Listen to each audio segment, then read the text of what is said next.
Mettre fin au sida d'ici à 2030, les villes de Côte d'Ivoire s'y engagent.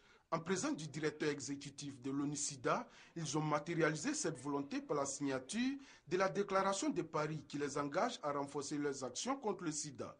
Cette déclaration de Paris, dont le gouverneur du district d'Abidjan est signataire pour le compte de la Côte d'Ivoire, est une initiative mondiale que les États se sont fixés comme objectif à atteindre d'ici à 2030. Entre autres, que 90% des personnes séropositives connaissent leur statut sérologique, 90% des personnes connaissant leur séropositivité reçoivent des traitements antirétroviraux et enfin que 90% des personnes sous traitement antirétroviraux ont une charge virale indétectable.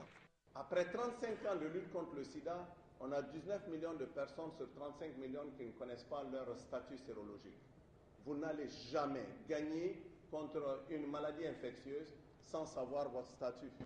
La victoire sur le sida ne sera totale que si chacun de nous est habité d'un esprit de chevalerie,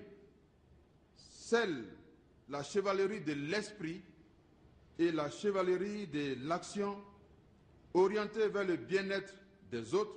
C'est un grand mouvement porteur d'espoir auquel s'engagent les maires de Côte d'Ivoire, selon la représentante du ministre de la Santé et de la lutte contre le sida.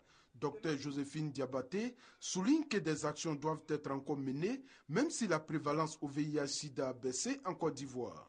Dans les années à venir, une partie de plus en plus grande de la population mondiale va vivre dans les grandes agglomérations urbaines.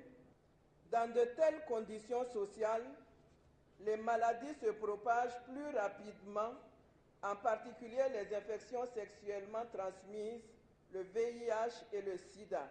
À cette cérémonie, les communes de Makori, Saint-Fra et Port-Boué, des communes qui mènent déjà de nombreuses actions en faveur de la lutte contre le sida, ont partagé leurs expériences avec les autres municipalités.